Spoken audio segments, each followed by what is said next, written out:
Good morning day. Dito sa guava. Guava planting day. Tapos ng guava planting. Sa harapan ng kubo. Yan.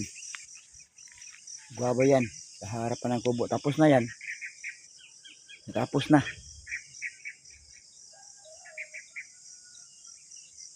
And then the other side, yung mga limon, wala pa, kalahati pa. Kalahati pang umpisahan. Doon kalahati pa, may natira pa.